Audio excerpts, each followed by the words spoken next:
everyone. Welcome to Diet Talk with Dietitian Michelle, your food expert. How are you doing today? I'm very sure that you are fine.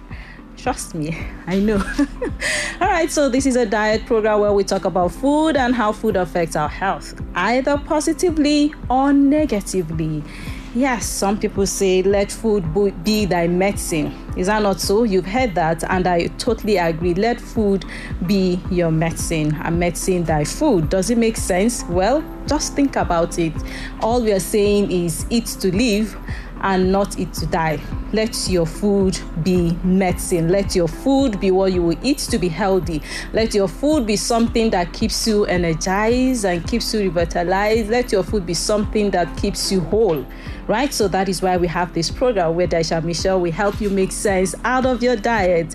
I want you to ask me all your sugar questions. The phone line is already open. Ask me your diet-related questions on sugar. So the problem is not entirely sugar, but too much sugar. It is not entirely sugar, but taking too much sugar. So you need to learn how to read food labels. Hello. Good evening, Dietitian Michelle. Good evening. I will enjoy your program. Thank you. I wanted to ask a question. This sugar, for somebody that has diabetes. Is the person supposed to use sugar or any other sugar substitute? Now, that actually depends. And let me tell you why I am saying that. For people who have diabetes, all right, they are not supposed to take more than a certain amount of carbohydrate in a day because their body is not able to handle it. Now, for a normal person, I don't want to use the word for a normal person. Now, for someone whose pancreas is working well, who releases insulin and all of that, when they take sugar and they take in excess, for example, if they take as much as 400 grams of sugar or carbohydrate in a day, and their body is able to use 200 grams, that remaining 200 grams, the body will deposit and use it later. That is what happens for someone who is not diabetic. Now, for someone who is diabetic and the person takes as much as 400 grams of carbohydrates and the body is able to use up 200 grams, that remaining 200 grams will be floating in the bloodstream, and that is what will now cause harm and damage to the organs.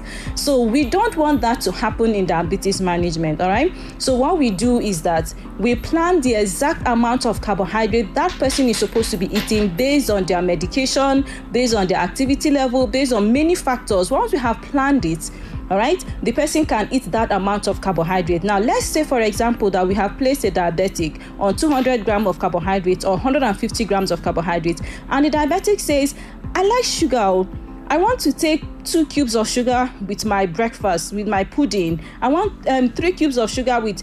As a dietitian who is experienced in diet planning and calculation, we are able to factor that in. Why? Because a cube of sugar contains 5 grams of carbohydrates, 20 calories. So 2 cubes of sugar will be 10 grams. 3 cubes of sugar will be what? 15 grams. So we can factor that into the diet of someone who is diabetic, then remove it from another food. At the end of the day, that person will be taking up to 150 gram carbohydrates, sugar inclusive. But the problem now is for someone who has not seen a dietitian, for a diabetic who has not consulted a dietitian, for a diabetic whose diet has not been calculated and planned, it's safer for us to say, don't even take sugar. Because by the time the person's food is already 200 grams carbohydrate, adding the sugar is now even much higher. Plus, sugar has a higher glycemic index, can spike up the sugar level. So if you have seen a dietitian and you want sugar factored in, tell the dietitian, I want sugar factored in my diet. And monitoring also comes into play.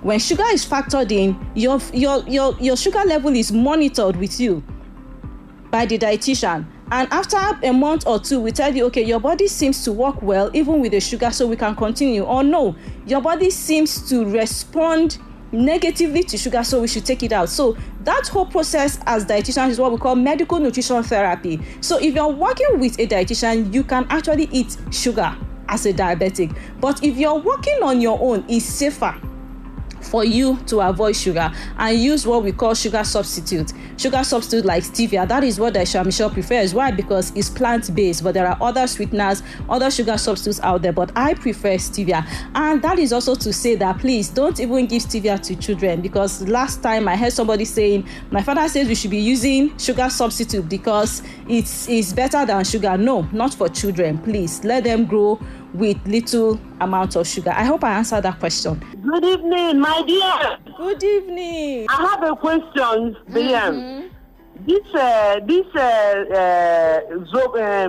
sweetener, this common one that we normally use, that sachet like Jolly Juice, Fresh Quick, how good is it? It's not good though, but I'm not happy that you're mentioning the name. Just tell me that one that we put inside Zobo. All right, so you don't get your Dietitian Michelle into trouble. So if you want to protect me, when you mention, don't mention brands, don't mention the name of that thing. Just describe and I will understand what you're saying. Now, those particular ones contain lots of chemicals, and for this sugar substitute we are talking about, FDA has the approved ones. They have the approved ones. I won't be able to list all of them, but stevia is inside, aspartame, acesulfame K, and others. So not all of these sugar substitutes are approved. So you need to also check with dietitians to know the ones that are approved. Sorry, I won't be able to list all of that. I don't have them offhand. So there are some that are approved, there are some that are not approved. Now, if you notice, you will see that some bread will tell you bromate free. Some will tell you saccharin free. Why? Because there are some substitutes that are approved, there are some that are not approved. So you see those ones that you use, they are way cheaper. Way cheaper than regular sugar.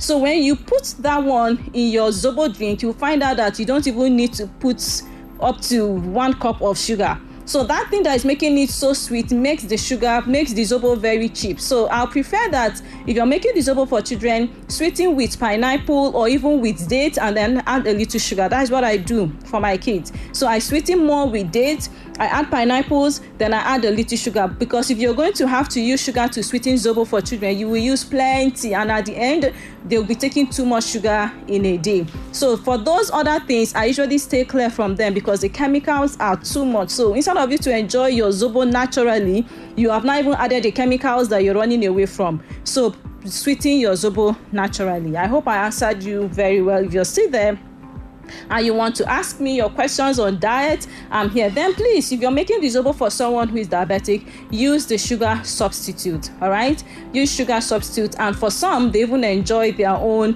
Zobo like that. Oh, did I even mention that we have Zobo drinks at the diet shop? We have Zobo drinks. We have 2 types of Zobo drinks. The one that is just Zobo drink that contains sugar and ginger and cloves. Then we also have the one that we call Zobo Zero, because it has no sugar, sweetened with a little stevia. But some people just prefer their Zobo plain. They can sweeten by themselves or they enjoy it like that. There are people like that. So you can walk in and try any of our Zobos at the diet shop. We even have the one that is already washed and the ginger and cloves there. All you need to do is to boil your water, put your Zobo, sieve and enjoy. So sweeten your Zobo naturally is better for you. Hello. All right, sorry, I think I lost that. So I want you to still try. If you want to ask me your questions on diet, we're talking about sugar today, and we have said that too much sugar is the problem. Try to stay within 5, maximum 7 cubes or 7 teaspoons of sugar in a day. But for Dietitian Michelle, I prefer to say 5. 5 works for me. So that is the goal, and that is what I advise you to do. So the problem is not sugar at all, but taking too much sugar. For those who are diabetic, if you're working with a dietitian, you can still have little sugar in your diet. If you're not, it's safer you stay away from sugar. And I also want to use this opportunity to say that honey and sugar falls under the same category. So if you're taking honey as a diabetic, you need to also take that in moderation. You need to take it in moderation. If the dietitian says you can take 2 cubes of sugar or 3 cubes of sugar, then that means for your honey, it should also be 2 teaspoons or 3 teaspoons. I would also say the same thing for dates. Even though date is a fruit, it's natural, it's good. For someone who is diabetic, you also need to stay within the recommendation of maximum 5. Yes, it's fruits and it's good. I like dates very well because it's also rich in potassium, it's good for the heart, but you should still take in moderation. I hope we are clear about sugar and sugar substitutes. Now I want to say something about hidden sugar. Have you heard that word before? Have you heard about hidden sugar? Let me explain what it means. For some people who say, I don't take sugar at all. Dietitian Michelle, no, Sam, I have not taken sugar in the past 10 years of my life. I don't take sugar anymore. I can't remember the last time I took sugar. But these same people who tell me they don't take sugar, they take soft drinks, so they will even drink malt and tell you I don't take sugar, but they take malt. They will say I don't take sugar, but they eat pastries, they eat meat pie, they eat donuts. So in my mind, I'm wondering, so don't you know that somebody has put sugar for you? The fact that you have not put the sugar does not mean you are not eating sugar. So we call those ones hidden sugar. When you are eating something, you don't know the amount of sugar inside, you don't know that the manufacturer has put sugar in it, then that is what we call hidden sugar. So you may not be adding sugar to your food, but you are still taking sugar in one way or the other because the manufacturers have put sugar in that food for you that you enjoy, that you like. So to be on the safe side, it's not better for you to add the sugar by yourself. Now you know that we advise you to stay with 5 to 7 cubes or 5 to 7 teaspoons. You can now tell yourself, oh, I have used 3 teaspoons of sugar in the morning. That means I'm left with 2 more teaspoons for the day. Or I have taken 5 teaspoons of sugar this morning. I will not have to take sugar today again. You are now in control. Excess or too much sugar is what is the problem. But if you're able to take it within the recommendations, it's usually not a problem. The only time we even look further into it to say, oh, you should still cut down on your sugar intake is for people who are diabetics. Then for those who have cancer or managing cancer or just recovered from cancer, we also advise them to avoid sugar completely or just switch to natural sweeteners. So I hope you're also clear about this hidden sugar, so that you will be sure of how much sugar you are taking. Now, if you even add sugar by yourself, you should also learn to read food labels. I told you what I do with my kids. When I make tea for them and I put chocolate beverages, I don't allow them add sugar to eat. Why? Because by reading the nutrition information, it tells me that most of these beverages, I don't want to call brands, but you know those small sachets that we buy, most of them contain between 3 to 4 cubes of sugar already. So why should I still add sugar to the tea? So when I see people making tea and they still add sugar to it, it's too much. Now let's assume that the beverage already has 3 or 4 cubes of sugar and you add 2 cubes or 3 cubes of sugar. That makes it how many? 7 cubes of sugar. Then during the day you might now take bread or eat meat pie or take biscuits. You're counting your sugar is now reading up to 10. Or you now even take soft drinks, and most soft drinks have up to 10 cubes, 11, 12 cubes of sugar. So you see where the problem is. Too much is the problem. Too much sugar is the problem. So I advise you and I encourage you to learn how to read food labels. Learn how to understand that if you don't, find yourself in a network of people who do and can help you.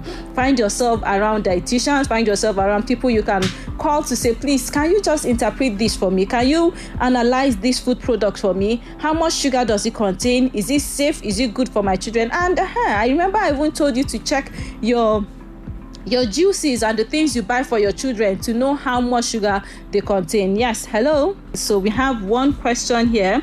Good evening, Dietitian Michelle. I don't have any questions for you. All I want to thank you for the good work you're doing. Oh, this is so good. You have made me like Zobo from Chris Obenwarukuba Road. Thank you very much, Chris. I'm very happy. Thank you for your message. Hello.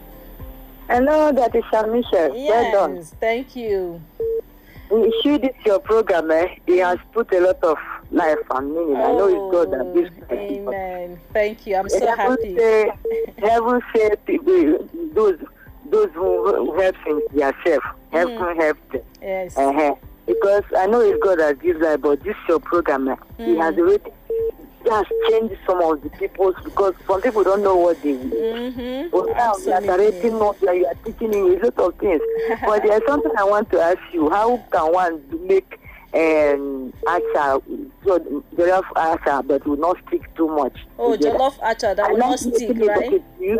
Yes, toast it. Toast your acha. Put it in a dry pan and then toast it for about 3 to 5 minutes. Then cook it the way you cook your jollof rice. But remember, acha does not need as much water as regular rice. All right. So toast your. You know what I mean by toasting, right? Just put it in a dry pan, like your dry pan for frying. After washing it, or if you buy that washing, it might not work very well. So if you get the one that is already washed, that is already destoned, washed and dried, then you can now toast it. It comes out better. Okay, if you dry like that, you put it inside a pot. The one that is washed and packaged, like CNC Smart Foods own. You know, we have the packaged one. So that one is destoned with machine, washed and then dried properly, all right, cleanly, before packaging. And if you buy the dry one, then you just put it and exactly. Yes. So that one is faster. But if you wash it by yourself, you need to leave it to drain properly, and then leave it to sun dry again. Do you understand? Before you can now toast and cook. So that is the difference. All right. Yes. Thank you. Thank you very much for calling, and I hope you enjoy your acha. Oh, and someone else was trying to call. Sorry, I took so much time. Hello. Hello. Good evening. Good evening, my dear. How are you? I'm fine, thank you. How are you too? I'm doing fine. Thank you very much for enlightening us and teaching us and giving us good advice. Thank you. Thank you for calling. Yes. So do you have a question? Yes, I want to ask a question. What is the level of sugar when we check it on the glucometer? On the glucometer? What is the dangerous from 0 to how many would be? This is the level. Okay. This is the level that is bad. Okay. And again, if somebody wants to take a cup of tea, and because of sweetness of all these chocolate and other ones, you now dilute it with maybe top tea. Is there any no, top tea is okay. No, top tea is okay. Like me, I don't like anything sweetened. Yeah. I need to buy anything. And it's only effect, side effect, or is it negative or positive? No, there's Thank you very much, and God bless you. Yes, God bless you. There is no need for you to add sugar if naturally you don't like sweet things, all right? So you can still enjoy your beverage, can enjoy your tea with your top tea or Lipton, any of the teas that you like, and then add your milk. Then for the sugar reading, glucometer, some doctors say 3 to 5 millimole per liter, some doctors say 4 to 6. So you may need to check that with your doctor. So because even when doctors send us referrals, we usually ask the doctors, what range do you work with as your own goal? Some doctors will tell me, help the clients. Sorry about that. Some doctors will say help the clients achieve within 4 to 6. Some will say achieve between 3 to 5. So it also depends on the doctor. In fact, some doctors even say between 5 to 7. So, but it varies depending on your own doctor and even your age. For younger people, they use a lower figure. For older people, they're a bit lenient. So all these factors, I would advise you to check that with your own doctor. Dietitians work hand in hand with the doctor, helping you set the goals. But there is also one test that is very important that people living with diabetes need to know. It's called glycated hemoglobin test, HbA1c. If you're diabetic, please, you need to run that test once every 3 months or even once in 6 months. Just tell them that Dietitian Michelle says something about HbA1c. If that is too long, just tell them glycated hemoglobin. That one too sounds so long. Well, I'm sure your doctors will tell you. Anything, that test that is done once in 3 months or once in 6 months, it helps to show a true picture of what your management is like, because even the glucose reading, the glucometer reading, sometimes it can go up, not necessarily because of your food or even because of your medication. Many other factors can affect and influence that. Sometimes stress or even illness, infection, fever, so many things can also influence that reading. So the best one for you for proper management is the test called glycated hemoglobin test. So for someone who is diabetic, if you have not done that test, please ask about it and go ahead and do it. If it's high, then work with your doctor and work with dietitians to help you achieve good results. Yes, hello. Good evening. Good evening. I say well done. Oh. Thank you. From Evangelist Ola. Okay. Evangelist Ola. Rock Heaven. Yes, welcome to the program. I used to hear about the low sugar. What's the importance and what's the effect of low sugar? That's my question. The side effect of low sugar, it depends. If that question is for someone who is diabetic, then we don't want them to have low sugar. So for people who are diabetic, low sugar or high sugar is a problem. All right, it's not good for them. They should avoid both extremes because they can even go into coma and a lot of complications. But for someone who is not diabetic, even if they find themselves in that kind of situation, possibly because they have not eaten after a very long time, it can just lead to headache, dizziness, weakness, inability to focus. Then you can just get something and eat. That is all. I hope you're clear. Yeah, thank you. All right, thank you. So for someone who is diabetic, please avoid both extremes. Your sugar shouldn't be high, your sugar shouldn't be low. It can become a medical problem, a bad situation. So in as much as we want your sugar to be normal, we don't want it to be low. All right? Yes, hello. Good evening, Dietittian Michelle. Good evening, that's my name. This is Adewumi calling from Bocho. Yes, welcome to the program. Thank you very much. You see, I will appreciate you this evening for the good work you have done. Thank you. Even if you have not learned anything, I think I've learned on how to eat moderately. Oh, I'm happy to hear Honestly speaking, God will bless you. Amen. God will bless Dr. Amen. And you see, even if we need anything, there is a diet shop that we can patronize. That's giving me so much joy. And we live with no other option than to follow you on YouTube. Yes. By God's grace, we will begin to learn more and see how much we can learn to see that we live healthy. Thank you very much. I have a question. My question is this. I have a friend. He can take up to 5 soft drinks in a day. Dietitian Michelle, that is one of the major challenges that I want you to talk about. Oh, no. And on the other hand, if one is to take, you said like a cup of tea, 4 to 5 cubes, if I'm not mistaken. So now, what if someone would take soft drink? Does that mean you don't even need to take tea, or how are you going You're not supposed to take. In fact, you're not supposed to take anything for 2 days. You see the major challenge now. Any sugar for 2 days. So and lastly, looking at this fruit, I don't know, like sugar cane, the dabino. I don't know the name of dabino. Dates. It's called dates in English. Date. You understand? The date and others, like oranges.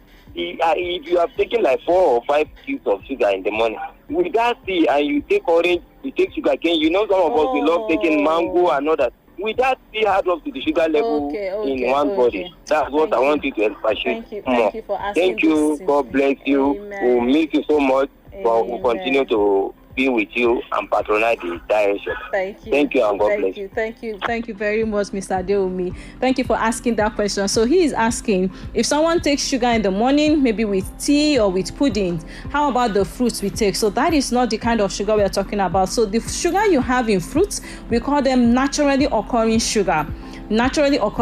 So for that one is not a problem. You are still advised to take your fruits because you need the vitamins and you need the minerals that you're going to be getting from the fruits. So the sugar we are talking about is what we call table sugar or free sugar. That is what we call these ones. Added sugar, all of them. So like the white sugar we use, that is what we are moderating. We're saying take between 5 to 7 in a day, but I prefer to stay with 5. So when you take that, you can still enjoy your fruits. And even for the fruits, we also have range. We recommend between 3 to 5 servings in a day. So for someone who is diabetic, we say don't take more than 2 fruits or even 3 in a day. Why? Because when you take more than that, the carbohydrate will now even start counting. You might take too much. Some will tell you, oh, I'm on weight loss and I'm doing fruit therapy. When you calculate the carbohydrate they have taken and calculate the calories from the fruits, you find out that they are not even losing weight, but they are weak. They are so tired. Now, every single carbohydrate counts. That is what I want you to understand. So you can take your sugar and still enjoy your fruits.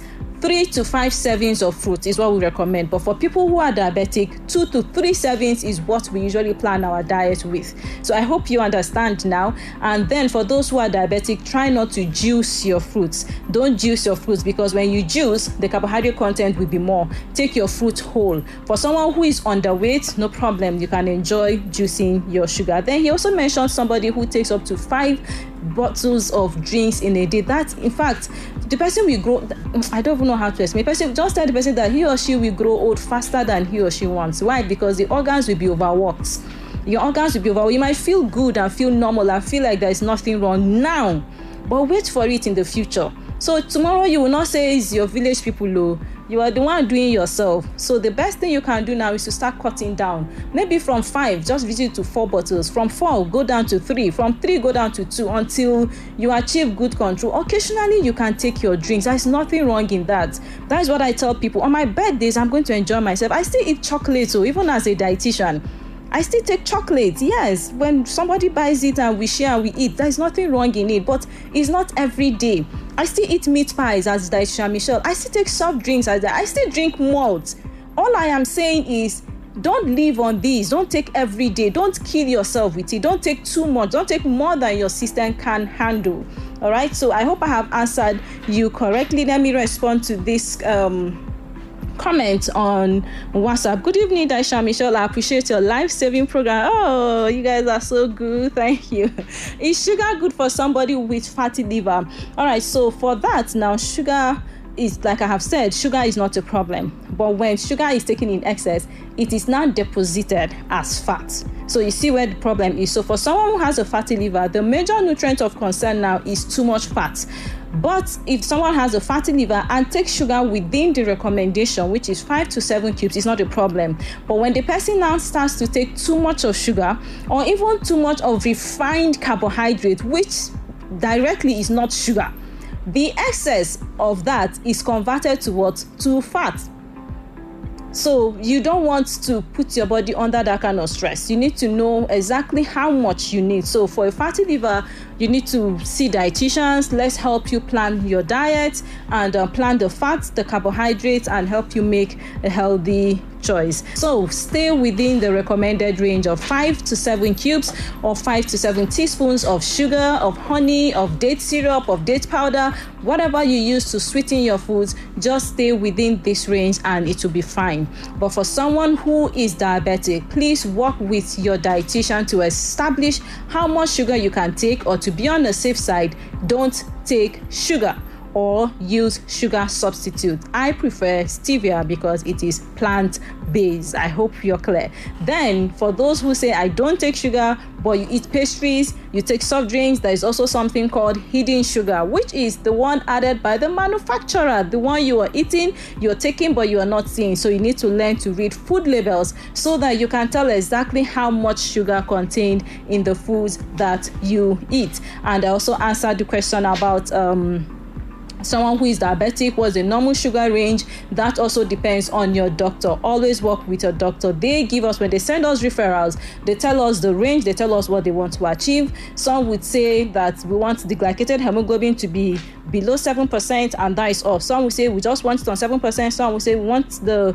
RBS reading, fasting blood sugar reading, to be below 6.6 millimoles. So all of that, your doctor gives direction, then we plan the diet, assist you, and help you achieve results. So we have talked a lot about sugar, and just like Adeomi said that he's going to miss me, but at least he's happy that there is a diet shop, CNC diet shop at Crispin Suite and Event Center, Rayfield Just, opposite Air Force Base, Rayfield Just, and it's just opposite the big hall there called Go On Hall. So you can always walk into the diet shop to buy your healthy, nutritious food products. You can also see Dietitian Michelle. If you miss me too much, come out, come to the clinic and ask to see or consult Dietitian Michelle. And I am not the only dietitian there. We have Dietitian Theodora, Dietitian Agatha, and many dietitians work with us virtually. So we are always here for you. Thank you for joining me today on Diet Talk with Dietitian Michelle. I'm very happy that I had time to talk about sugar and address everything I had to concerning sugar, talk about hidden sugar and even the honey and sugar substitutes and the rest. I'm happy that I have addressed it because I get a lot of questions about sugar, how much to take, what is safe to take. So I'm glad we're able to address that, and I'm very confident that you are now clear when it has to do with sugar, how much you should take to stay within the safe level. Thank you and have a blessed day. Bye-bye.